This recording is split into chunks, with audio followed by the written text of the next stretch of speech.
Assalamualaikum warahmatullahi wabarakatuh.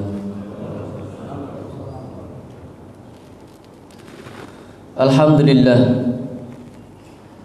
Alhamdulillahilladzi hadana li hadza wa ma kunna linahtadiya laula an hadana Allah. Asyhadu an la ilaha illallah wa asyhadu anna Muhammadan abduhu wa rasuluhu wa la nabiyya ba'da. Allahumma salli ala Nabiyyikal Mustafa Muhammadin sallallahu alaihi wasallam wa ala alihi wa ashabihi ahli sidqi wal wafa.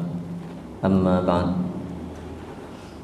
Fa ya ayyuhal hadirun rahimakumullah, bapak-bapak, ibu-ibu dan saudara-saudaraku sekalian yang dirahmati Allah Subhanahu wa taala.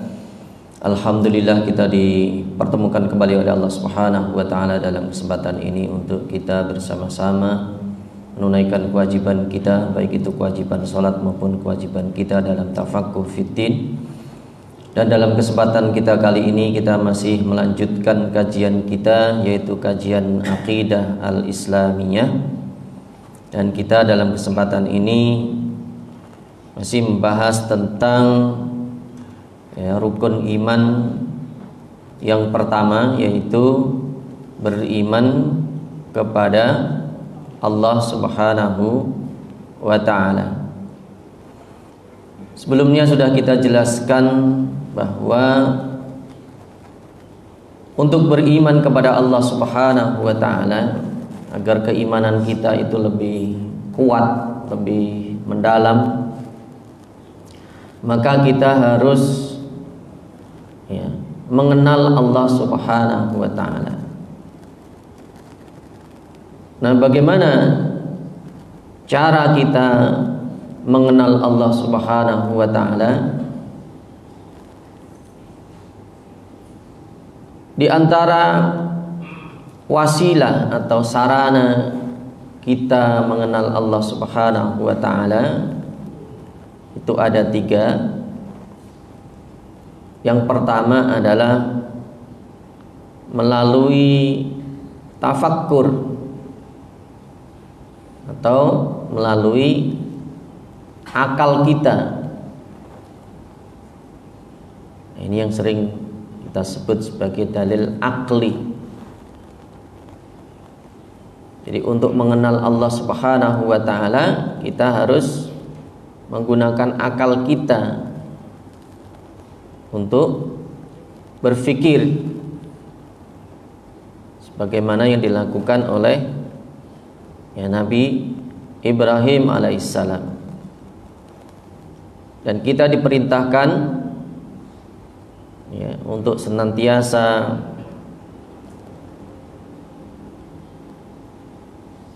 memperhatikan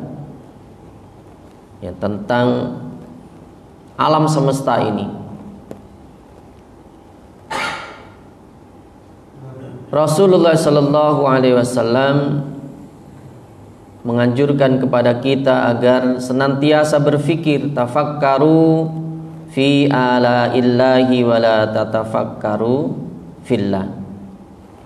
Jadi kita berfikir tentang kenikmatan-kenikmatan yang diberikan oleh Allah Subhanahu wa ta'ala. Kita berfikir tentang alam semesta. Maka disebutkan di dalam Al-Quran misalnya, afala yanzuruna ilal ibili kaifa khuliqat. Kita dianjurkan untuk melakukan pengamatan terhadap alam semesta ini sebagai bukti adanya Allah Subhanahu wa ta'ala. Afala yanzuruna ilal ibili kaifa khuliqat. Apakah mereka tidak memperhatikan ilal ibili, kepada unta itu bagaimana diciptakan? Rahmati Allah Subhanahu wa ta'ala. Sebelumnya sudah kita jelaskan juga bahwa akal manusia itu dikelompokkan menjadi 2. Ada akal yang hidup, ada akal yang mati. Akal yang hidup itu adalah akal orang-orang yang beriman. Sedangkan akal yang mati itu adalah akal orang-orang yang tidak beriman. Rahmati Allah Subhanahu wa taala. Nah, di dalam kita menggunakan akal kita untuk berpikir agar kita lebih mengenal Allah Subhanahu wa taala, di situ berpikir itu juga ya ada batasan-batasannya. Ya, dalam kita menggunakan akal logika itu, ya, karena akal manusia itu tetap ya ada keterbatasan. Ya, akal manusia itu memiliki keterbatasan. Maka nanti kalau misalnya ada ya pertentangan antara logika misalnya dengan nas, yaitu dengan Al-Quran atau hadis misalnya, ya, kira-kira yang lebih utamakan akal apa Quran hadis?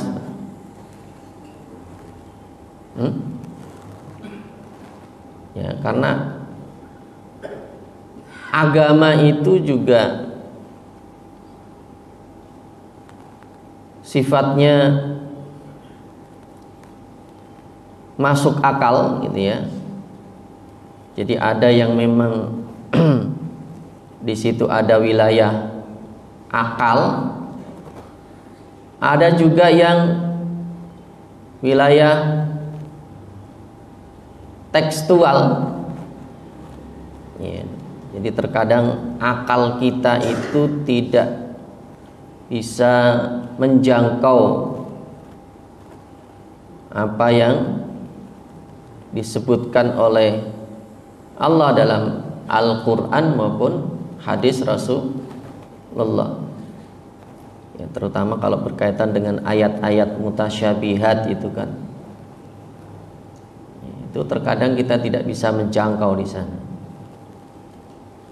Rahmati Allah Subhanahu wa taala. Jadi ada keterbatasan juga di dalam pemikiran kita. Maka nanti jangan sampai ya akal ini mengalahkan wahyu. Jangan sampai akal itu mengalahkan wahyu. Akal itu harus tunduk kepada wahyu. Rahmati Allah Subhanahu wa taala.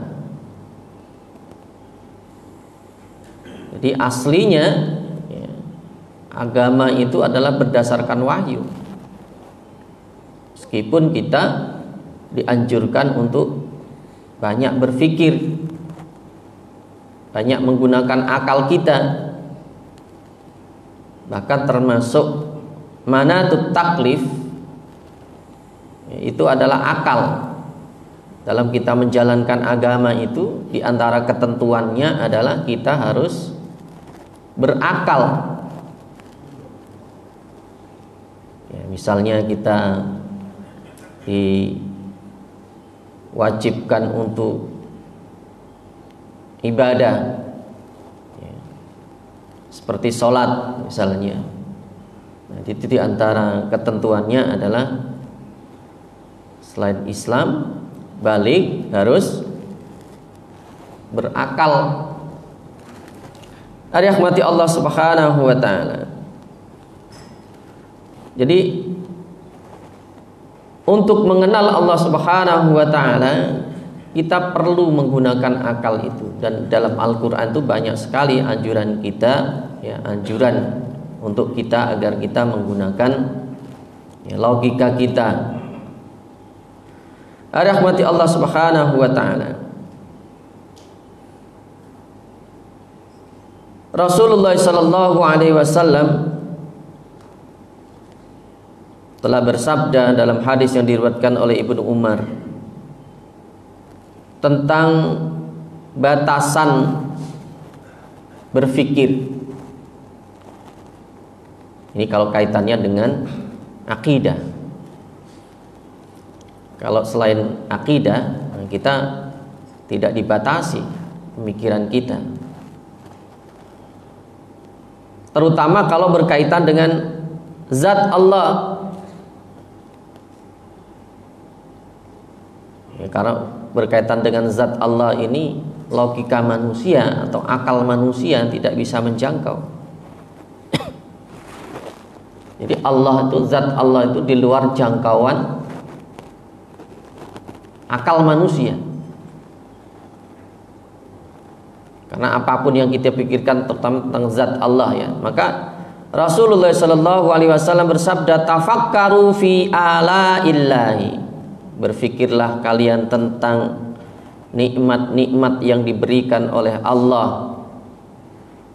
Wala tatafakkaru fillahi, dan janganlah kalian itu berfikir tentang zat Allah. Ya, berfikirnya kita tentang nikmatnya, karena itu lebih ya mudah kita renungkan, lebih mudah kita lihat. Jadi kita dianjurkan untuk berfikir tentang nikmat-nikmat Allah Subhanahu wa taala. Ini tadi wasilah untuk mengenal Allah. Karena kalau tentang zat Allah secara langsung kita tidak mampu. Rahmati Allah Subhanahu wa taala. Dalam hadis lain Rasulullah sallallahu alaihi wasallam juga bersabda, la tafakkaru fillahi, jangan kamu berfikir tentang zat Allah. Wa tafakkaru fima khalaqa, dan berpikirlah kamu tentang apa yang diciptakan oleh Allah. Maka nanti ada namanya ayat qauliyah, ada ayat kauniyah. Kalau qauliyah itu ya Al-Quran, itu wahyu. Kalau kauniyah itu adalah alam semesta ini, bahwa alam semesta ini menjadi bukti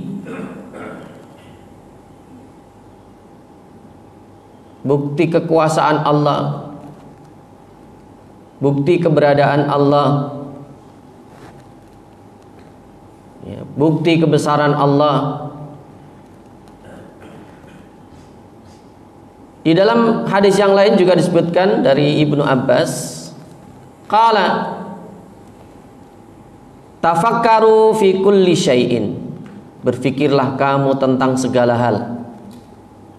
Artinya tidak ada ya batasan tadi dalam berfikir kecuali tentang zat Allah.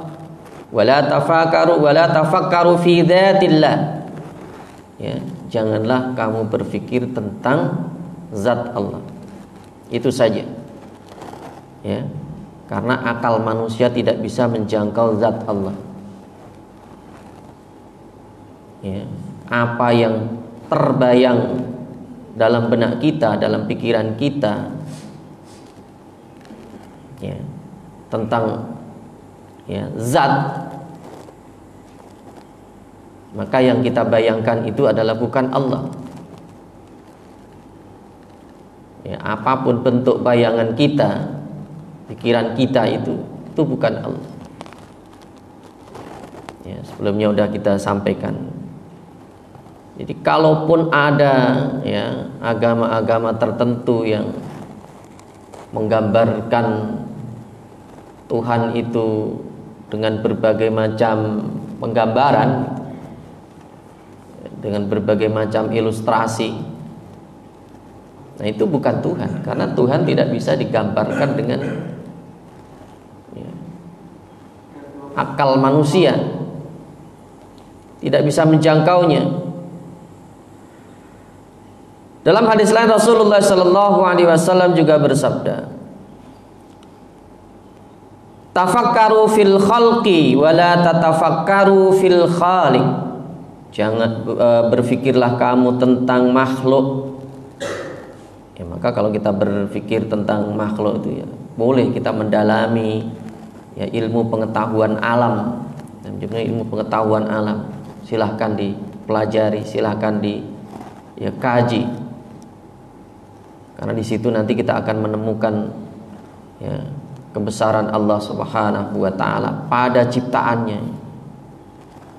Jadi kalau pada ciptaan Allah saja kita menemukan hal-hal yang luar biasa, yang menakjubkan, maka bagaimana dengan Allah?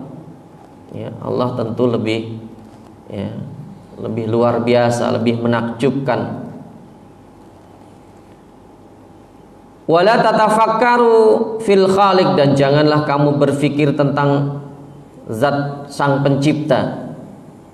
Fa innahu la yudraku illa bitasdiqihi, sesungguhnya Allah sang pencipta itu la yudraku, tidak bisa diketahui kecuali dengan membenarkannya, membenarkan Allah Subhanahu wa taala, bitasdiq, mengakui kebenaran Allah Subhanahu wa taala. Nah, di dalam riwayat lain juga disebutkan ini secara jelas, tafakkaru fil khalqi wa la tatafakkaru fil khaliq, innallaha la tanaluhul fikrah. Berfikirlah kalian tentang makhluk dan janganlah kalian itu berfikir tentang sang pencipta, zat sang pencipta. Innallaha, sesungguhnya Allah, la tanaluhul fikratu, sesungguhnya Allah itu tidak bisa dijangkau dengan pemikiran. Jadi untuk menjangkau Allah itu bukan dengan pemikiran, tapi melalui keimanan itu. Maka tadi illa bitasdiqihi, itu yang dimaksud adalah dengan keimanan, dengan iman. Karena Allah tidak bisa jangkau secara materi, secara fisik. Pikiran manusia itu yang dijangkau adalah secara fisik saja. Rahmati Allah Subhanahu wa taala. Berikutnya, di antara wasilah atau sarana agar kita bisa mengenal Allah Subhanahu wa taala, berikutnya adalah melalui kalamullah. Jadi kalau kita ingin mengenal Allah, maka kita harus memahami dan mengenal kalamullah. Kita sering mendengar istilah orang itu dikenal karena apanya, Pak, kira-kira? Ini untuk manusia. Kita bisa mengenal orang itu dari apanya? Kita nggak pernah ketemu orangnya. Kita tidak pernah ketemu orangnya. Tapi kita baca bukunya misalnya. Buku itu termasuk apa? Termasuk pemikiran, gitu ya. Atau orang itu dikenal dari ucapannya. Kalau kita contohkan, sekarang lagi rame misalnya, orang itu kenal si fulan itu karena pernyataan-pernyataannya. Banyak orang kenal si fulan karena pernyataannya yang kontroversial misalnya. Itu kalau pernyataannya kontroversial gitu ya. Gara-gara apanya, Pak? Kita tahu dia. Karena ucapannya. Nah, kalau kita ingin mengenal Allah Subhanahu wa taala, maka kita harus memahami apa yang difirmankan oleh Allah Subhanahu wa taala. Jadi kita bisa mengenal Allah melalui firman-Nya. Kenapa seperti itu? Karena di dalam firman Allah, di dalam Al-Qur'an, kalamullah adalah Al-Qur'an adalah kalamullah.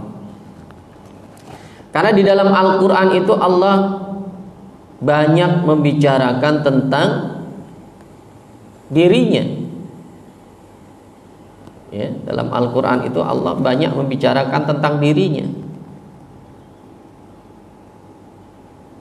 sehingga kita tahu tentang Allah. Ya, karena kalau manusia nggak bisa tadi, ya, manusia itu tidak bisa menjelaskan tentang Allah, karena manusia tidak ada yang pernah melihatnya. Kita tahu tentang Allah itu karena Allah berbicara tentang dirinya melalui wahyu, terutama Al-Quran. Allah berbicara tentang dirinya, memperkenalkan dirinya kepada manusia. Dirahmati Allah Subhanahu wa taala, dan ini banyak disebutkan oleh Allah Subhanahu wa taala. Kita contohkan, dari mana kita tahu bahwa Allah itu Maha Pengasih, Maha Penyayang? Dari Al-Qur'an. Ya, kita bisa kenal Allah. Allah itu Maha Pengasih, Allah itu Maha Penyayang. Dari mana? Dari Al-Qur'an. Maka kita harus sering-sering membaca Al-Qur'an kalau kita ingin lebih mengenal Allah. Disebutkan misalnya dalam surat yang sering kita baca, ya, Alhamdulillahi Rabbil Alamin, Ar-Rahman Ar-Rahim, Ar-Rahmanir Rahim, yang Maha Pengasih lagi Maha Penyayang. Maliki Yaumiddin, yang menguasai tentang hari, ya, pembalasan, hari kiamat.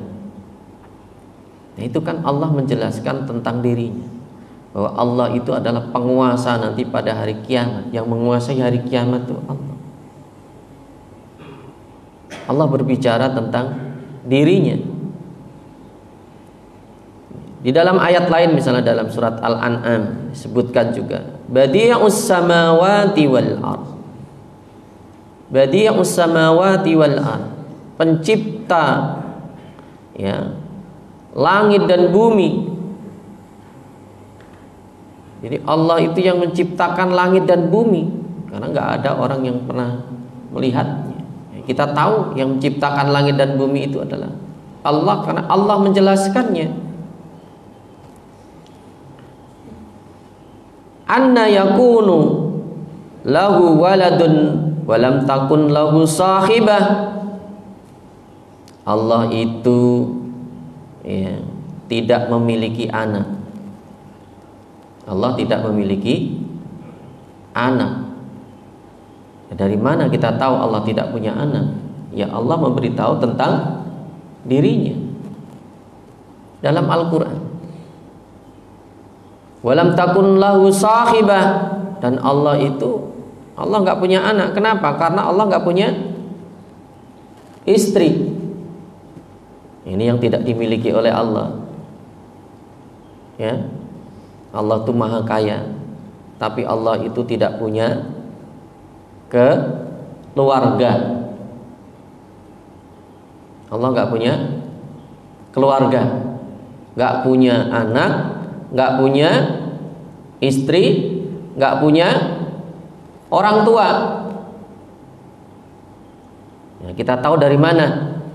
Disebutkan oleh Allah dalam Al-Quran. Ya, Allah nggak punya anak, nggak punya istri, nggak punya teman, nggak punya orang tua. Lam yalid walam yulad. Itu disebutkan oleh Allah dalam Al-Quran. Jadi Allah berbicara tentang dirinya.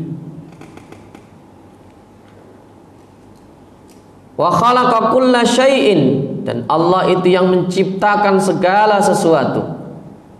Ini Allah menjelaskan tentang dirinya, bahwa segala sesuatu yang ada itu adalah ciptaan Allah Subhanahu wa ta'ala.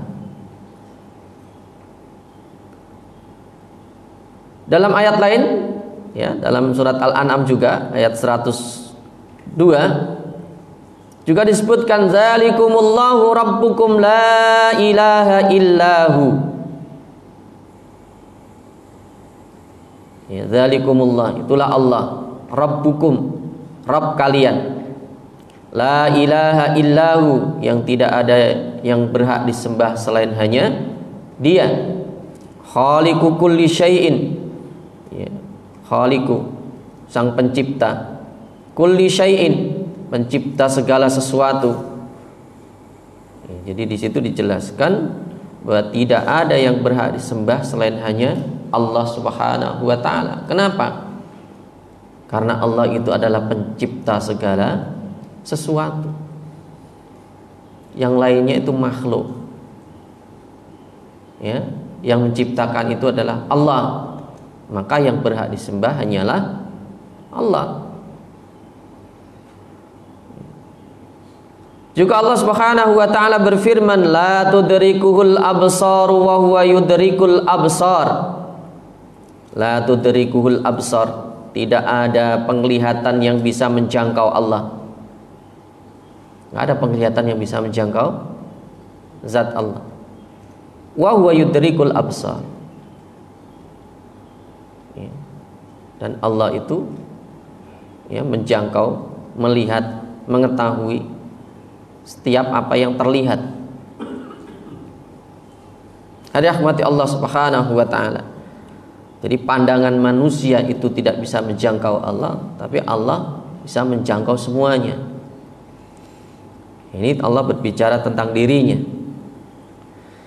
Juga disebutkan misalnya dalam surat Fatir, innallaha alimu ghaibis samawati wal ard, innahu alimun bidzatis sudur. Sungguhnya Allah itu adalah alimu ghaibis samawati wal ard. Sungguhnya Allah itu adalah zat yang mengetahui, maha mengetahui. Ghaibis samawati wal ard, yang gaib. Ya, maha mengetahui yang gaib, apa yang ada di langit dan di bumi.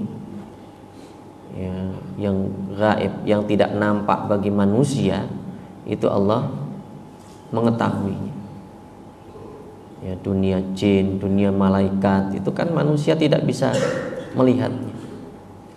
Allah maha mengetahui apa yang ada di langit dan apa yang ada di bumi. Ya, mulai dari yang paling besar sampai yang paling kecil. Ya, kalau yang paling kecil itu apa? Ya, kalau yang paling kecil itu apa? Ya, contohlah makhluk Allah yang paling kecil itu kira-kira apa? Ya, virus misalnya. Virus itu masih ada yang lebih kecil lagi. Ada apa? Ya, virus itu nggak terlihat dengan mata telanjang. Ya, sempat ramai ya, COVID ini ya, misalnya. Allah maha mengetahuinya sampai yang kecil itu, ya, sampai yang terbesar. Allah maha mengetahuinya. Innahu alimun bidzatis sudur. Allah itu maha mengetahui apa yang tersembunyi. Jadi pengetahuan Allah itu sangat detail, dari yang paling besar sampai yang paling kecil, dari apa yang ada di langit sampai yang ada di bumi. Bahkan alimum bidzatis sudur, Allah itu mengetahui apa yang ada di dalam hati kita. Ya, Allah maha mengetahui apa yang ada di dalam hati kita. Kita tidak mengucapkan, Allah tahu. Ya, kalau niat itu di mana, Pak? Di dalam hati kita. Ya, niat itu dalam hati, dan Allah maha mengetahui itu. Rahmati Allah Subhanahu wa taala.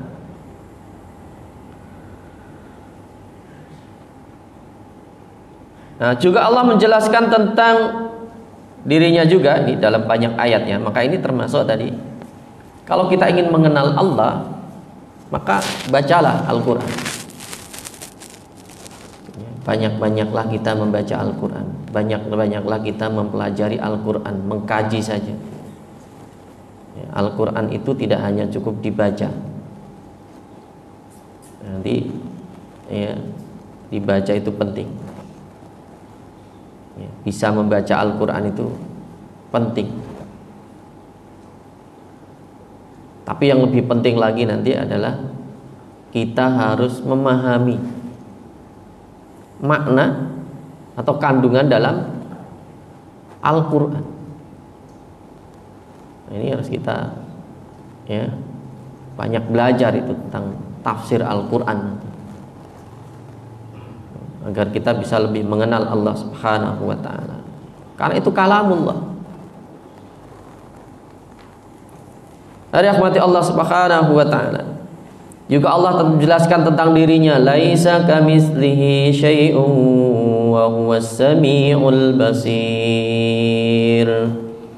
Allah menjelaskan tentang dirinya bahwa tidak ada sesuatu apapun yang menyamai atau yang seperti Allah.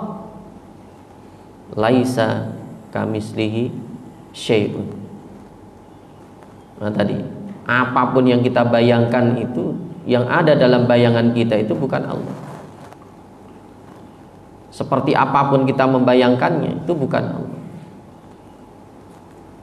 Karena Allah itu tidak ada bandingannya, tidak ada yang menyamainya. Juga disebutkan misalnya dalam surat ya As-Surah ayat 19, Allahu latifum bi'ibadihi yarzuqu man yasha'u wa huwal qawiyyul aziz. Allahu latifum bi'ibadihi, Allah itu maha lembut ya kepada hamba-hambanya. Yarzuqu man yasha'u, dan Allah itu memberikan rezeki kepada siapa saja yang dikehendakinya. Jadi ini Allah menjelaskan tentang dirinya. Rahmati Allah Subhanahu wa ta'ala.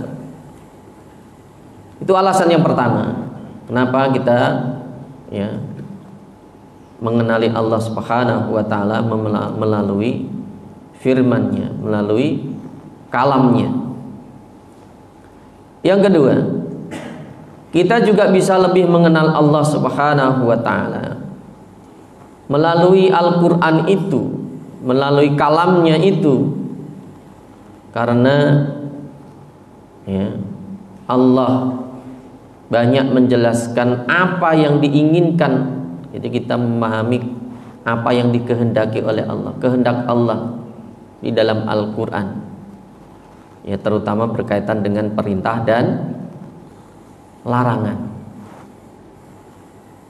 ya. Kita bisa memahami, bisa lebih mengenal Allah ya, terutama nanti berkaitan dengan perintah dan larangan. Nah, perintah dan larangan itu nanti berkaitan dengan syariat-syariat Allah ya, karena dari perintah dan larangan itu nanti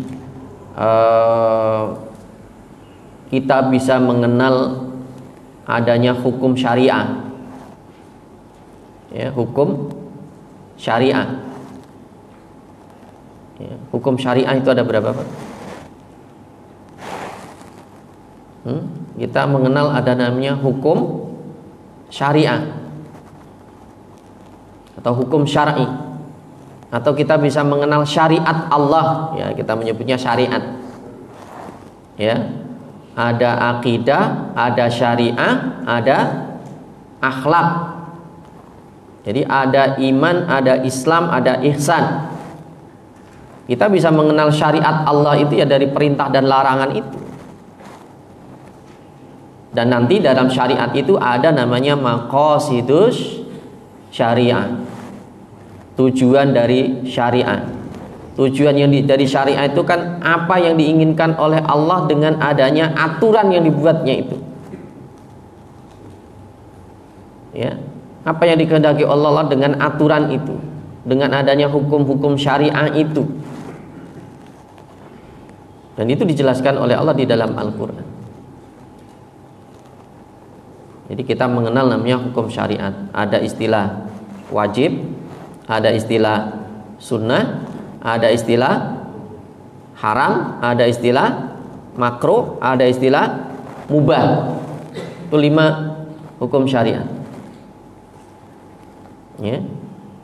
Kalau wajib, sunnah itu kaitannya dengan perintah. Perintah Allah itu mengandung 2 pengertian. Pertama wajib, yang kedua sunnah. Ya, dalam kaedahnya itu asalnya perintah itu wajib. Asalnya. Ya. Tapi tidak semua perintah nanti wajib. Ada yang sunnah, ada yang mubah juga. Tapi aslinya wajib. Larangan Allah itu ada 2. Yang pertama namanya haram, yang kedua namanya makruh. Ya, larangan itu sebenarnya juga perintah. Ya, larangan itu sebenarnya juga perintah, yaitu perintah untuk meninggalkan. Itu namanya larangan. Perintah untuk meninggalkan. Ya, itu namanya larangan. Kalau bahasa fikihnya namanya tolab. Ada tolabul fi'li, ada tolabul tarki. Ya, ada permintaan untuk mengerjakan, itu namanya perintah. Ada permintaan untuk meninggalkan, itu namanya larangan. Ya. Nah, kalau tidak ada perintah dan larangannya namanya mubah. Ya, nggak ada perintahnya, nggak diperintah, nggak dilarang, namanya mubah. Dan yang mubah itu lebih banyak.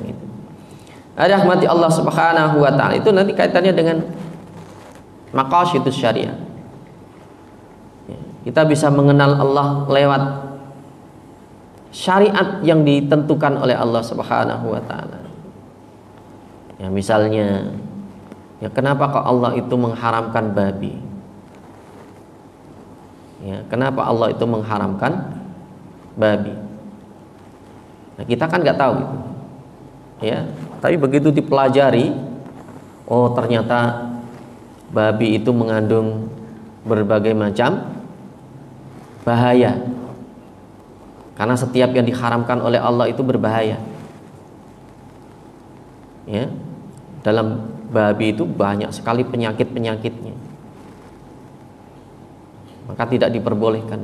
Dan yang lebih tahu kenapa babi itu diharamkan oleh Allah hanyalah Allah. Karena Allah yang menciptakan. Allah yang menciptakan, maka Allah lebih tahu kenapa itu dilarang. Rahmati Allah Subhanahu wa ta'ala. Banyak sekali di dalam Al-Quran itu, ya, di antara perintah untuk taat kepada Allah, ya, perintah untuk taat kepada Allah, perintah untuk ibadah, ya, larangan kita memakan apa yang diharamkan oleh Allah, ya, larangan kita untuk memakan riba, itu kan larangan-larangan. Kenapa? Nah, itu kalau kita pelajari tadi, ya, lebih berkaitan dengan maqasidus syariat. Maka para ulama mengatakan bahwa tujuan syariat itu adalah untuk kemaslahatan manusia. Jadi syariat itu dibuat oleh Allah Subhanahu wa ta'ala, tujuannya adalah untuk kebaikan dan kemaslahatan manusia dalam kehidupan dunia dan akhirat. Rahmati Allah Subhanahu wa ta'ala. Di situ kita bisa lebih mengenal Allah Subhanahu wa ta'ala, sebenarnya apa yang dikehendaki oleh Allah dengan syariat-syariatnya itu. Kemudian, mengapa kita mengenal Allah melalui kalamnya? Karena di dalam kalamnya itu, di dalam Al-Quran itu, Allah berbicara tentang sifat-sifatnya. Maka nanti kita akan bisa lebih mengenal Allah itu. Kita akan, ya, apa yang kita kenali dari Allah? Kita harus tahu nama Allah. Ya, nama-nama Allah. Yang kita sebut dengan, apa itu Pak? Nama-nama Allah. Asmaul Husna. Itu semuanya ada dalam Al-Quran. Kita juga bisa mengenal zat Allah. Tadi disebutkan laisa kamislihi syai'un.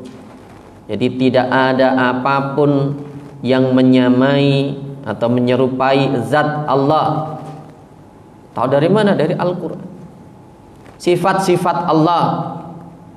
Ya, kita bisa mengenal sifat Allah, zat Allah, nama-nama Allah, perbuatan Allah. Nah, perbuatan Allah itu maksudnya apa? Allah yang menciptakan langit dan bumi. Ya. Itu kan perbuatan Allah. Khalaqas samawati wal ard. Siapa yang menjelaskan itu? Allah.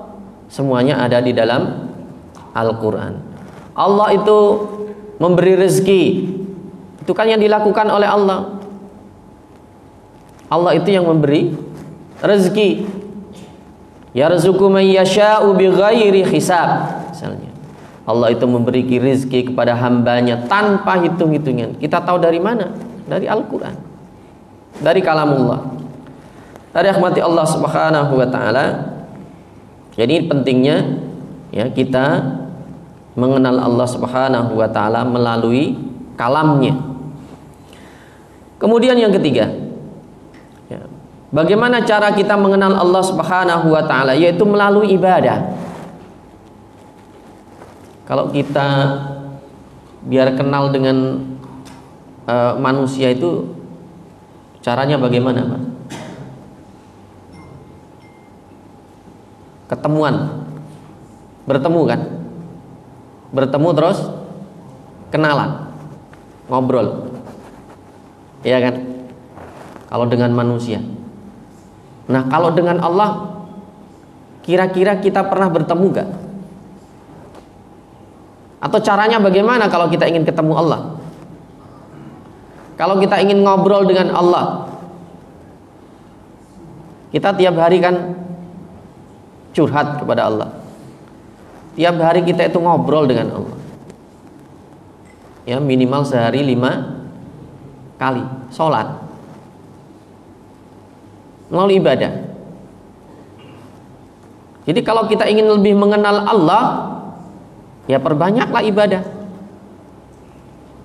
Itu yang menguatkan keimanan kita. Kita berdoa. Kalau kita doa itu kita ngomong nggak sama Allah, Pak? Iya kan? Kita ngomong kepada Allah. Kita minta kepada Allah. Ya, doa itu bagian dari ibadah. Ad-du'a'u huwal ibadah.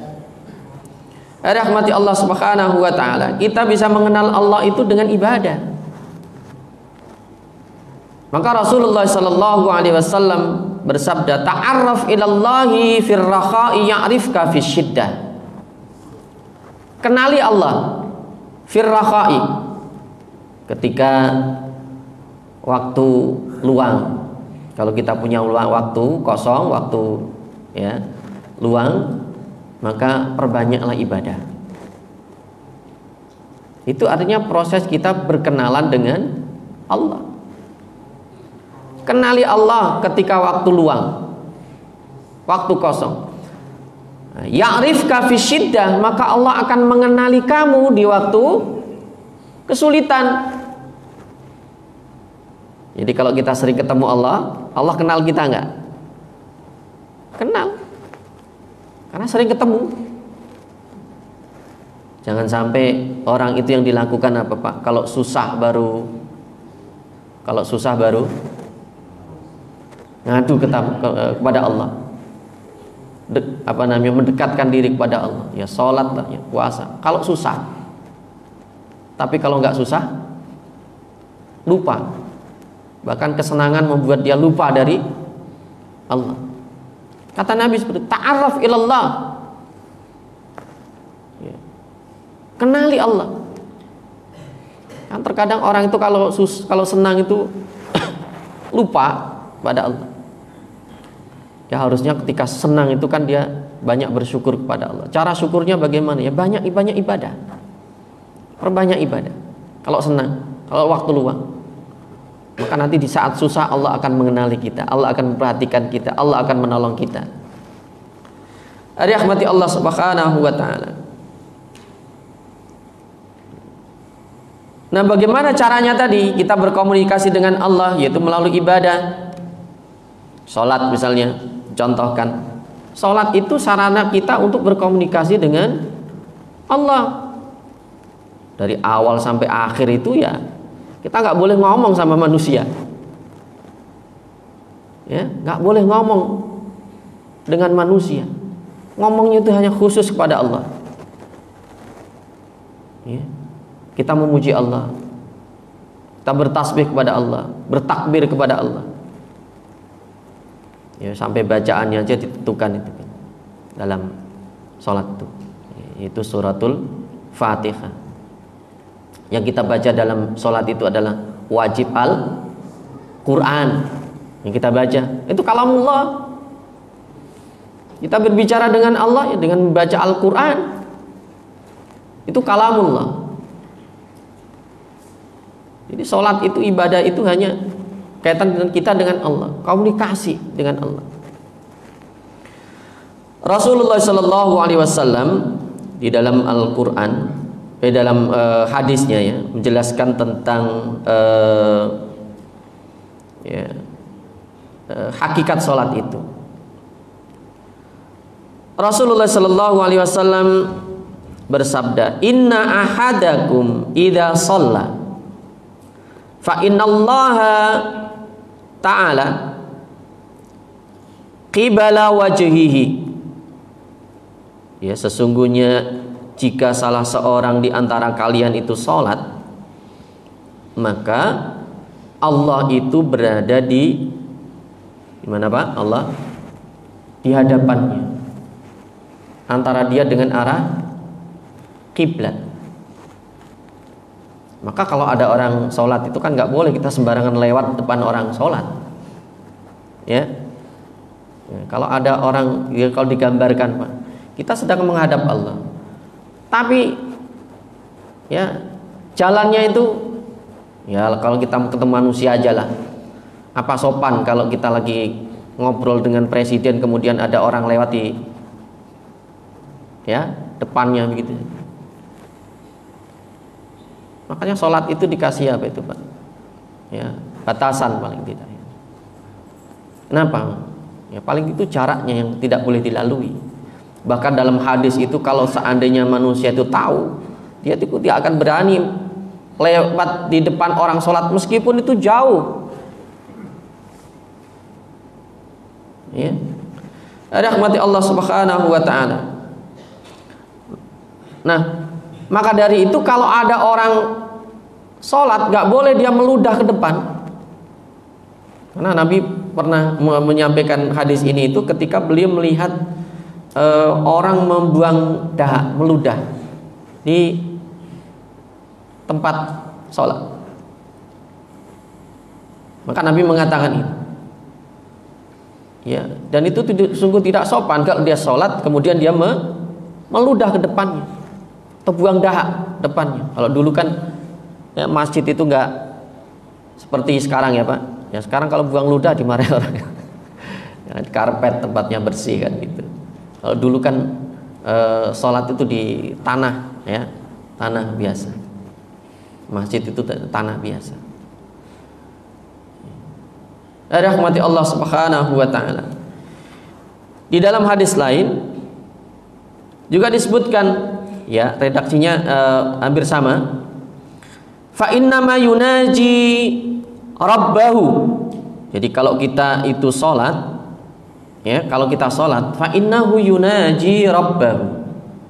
Yunaji itu maknanya adalah dia itu sedang membisikkan isi hatinya.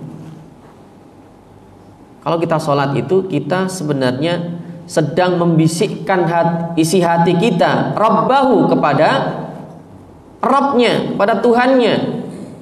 Jadi kita sholat itu kita berbisik kepada Allah. Ya, kita nggak perlu sholat yang kalau imam ya suaranya keras karena dia memimpin kan. Tapi kalau kita makmum atau sholat sendirian kan, ya cukup kita berbisik seperti kita berbisik gitu. Kan dekatnya Allah itu, nggak perlu kita keras-keras kalau sholat. Gitu. Rahmati Allah subhanahu. Innama yunaji rabbahu. Sesungguhnya dia sedang bermunajat. Dia sedang membisikkan isi hatinya kepada Rabbnya, kepada Allah. Wa inna rabbahu fima bainahu wa bainal qiblah. Dan sesungguhnya Rabbnya, Tuhannya Allah, itu berada di antara dia dan arah kiblat. Ya, itu kita menghadap Allah. Kita mengenalkan diri kepada Allah. Ibadah. Rahmati Allah Subhanahu wa taala. Ya, tadi juga ya, doa itu ya, kita meminta kepada Allah, mengadukan. Maka kenapa di antara keutamaannya nanti? Kenapa orang-orang yang sholat itu dia hatinya lebih tenang? Atau kenapa orang-orang Islam itu tidak terkena penyakit depresi? Kira-kira kenapa, Pak? Orang itu depresi itu biasanya karena apa? Ya, orang itu depresi karena apa, Pak? Ya, banyak beban dalam hidupnya, ya kan? Orang depresi itu karena tekanan hidup, yang mengalami tekanan masalah dalam kehidupan. Nah, salah satu cara untuk menghilangkan beban dalam diri manusia itu dengan apa, Pak? Curhat. Maka kalau ada orang yang lagi banyak beban itu ya disampaikan ke orang lain, dan itu tidak kepada semua orang, curhat itu plong nih, ya, lega. Nah, ini kita sholat itu sebenarnya tadi membisikkan isi hati, itu curhat bahasa kita. Maka orang-orang yang ahli sholat itu hatinya apa? Tenang, nggak punya beban dalam hidupnya, curhat kepada Allah. Ya, maka orang yang ahli sholat itu kan lebih mengenal Allah Subhanahu wa taala, merasa dalam hatinya. Ya. Rahmati Allah Subhanahu wa taala. Nah, dalam hadis lain, innal musalli, sesungguhnya orang yang sholat itu yunaji rabbahu, dia telah bermunajat kepada Rabbnya.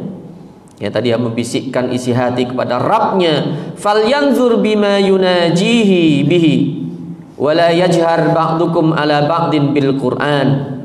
Ya, termasuk kalau sholat itu jangan sampai kalau ya sholat itu jangan sampai bacaannya keras atau ya terlalu keras tadi ya, jangan sampai kita bahas sholat itu berbisik. Doa juga sama. Doa itu jangan dibaca keras-keras. Ya, kecuali yang dipimpin oleh jamaah ya, apa namanya, pemimpin ya. Doa bersama. Nah, itu kan memang dipimpin oleh satu orang. Nah, itu doanya keras biar apa? Diaminin kan itu. Tapi kalau sendirian ya, jangan keras-keras.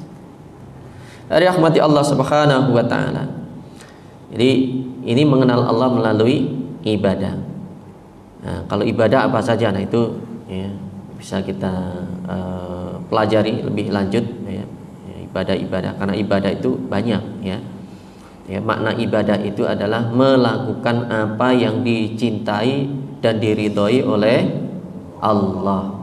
Intinya di situ. Ada namanya ibadah mahdhah, ada ibadah ghairu mahdhah. Ada ibadah yang dia memiliki waktu dan tata caranya ditentukan oleh Allah, seperti sholat, seperti puasa. Nah, itu ada tata caranya, ada syaratnya, ada rukunnya. Ya, ada yang tidak